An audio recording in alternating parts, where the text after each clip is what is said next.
ఈ నెల 10వ తేదీన ప్రధానమంత్రి హైదరాబాద్ పర్యటన సందర్భంగా బీసీలకు కేంద్ర ప్రభుత్వం చేసిన న్యాయం ఏంటో స్పష్టంగా చెప్పాలని జాతీయ బీసీ దళ్ అధ్యక్షులు బీసీ రిజర్వేషన్ల సాధన సమన్వయ జేఏసీ చైర్మన్ దుండ్ర కుమారస్వామి అన్నారు. జనాగ్రహ సభ పేరు నిర్వహిస్తున్న ఈ కార్యక్రమం బీసీల సమస్యలకు సమాధానం చెప్పకపోతే బీసీల ఆగ్రహ సభగా మారే పరిస్థితి వస్తుందని హెచ్చరించారు. మూడోసారి అధికారంలోకి వచ్చాక బీసీల జీవితాల్లో వచ్చిన మార్పులేంటో చెప్పాలని ప్రశ్నించారు. జనగణనలో ఓబీసీ కాలం పెట్టాలని, మహిళా బిల్లులో బీసీ సబ్ కోట ఇవ్వాలని డిమాండ్ చేశారు. ఈరోజు ముఖ్యంగా మీ ముందుకు రావడానికి గల ప్రధాన కారణము ప్రధానమంత్రి హైదరాబాద్కు రావడం. ఈ నెల 10వ తారీఖున ప్రధానమంత్రి హైదరాబాద్కు వస్తున్నారు.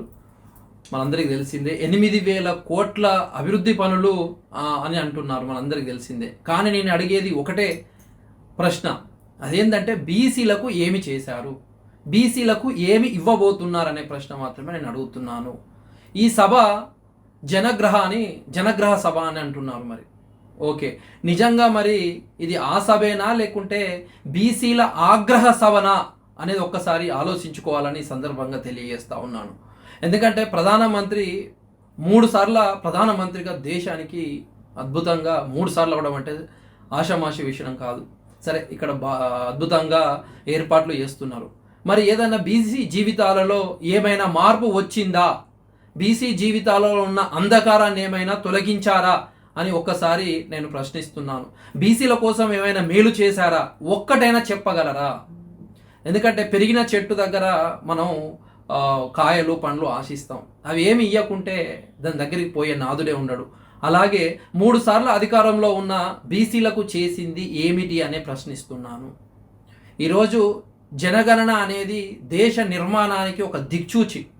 ఆ గణనలో బీసీలు లేకపోతే ఎలా, ప్రణాళికలు ఎలా రచిస్తారు, ఆర్థిక సామాజిక రాజకీయ విద్యా ఉద్యోగ స్థితిగతులు, వాస్తవ స్థితిగతులు ఎలా తెలుస్తాయి? ఒక్కసారి ఆలోచన చేయండి. ఎప్పుడో బ్రిటిష్ పాలనలో 1931 సంవత్సరంలో కులగణన జరిగింది.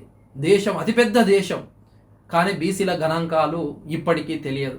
బ్రిటిష్ కాలంలో ఉన్న గణాంకాలతోనే ఇప్పటికీ ఆ అభివృద్ధి ప్రణాళికలు రచిస్తున్నారంటే మనం ఏ పరిస్థితుల్లో ఉన్నామో ఒక్కసారి ఆలోచన చేయండి.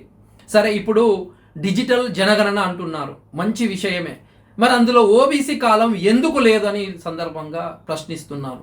దేశంలో సగభాగం, దేశంలో సింహభాగం, కానీ బీసీలకు డేటా అవసరం లేదా అని ప్రశ్నిస్తూ ఉన్నాను.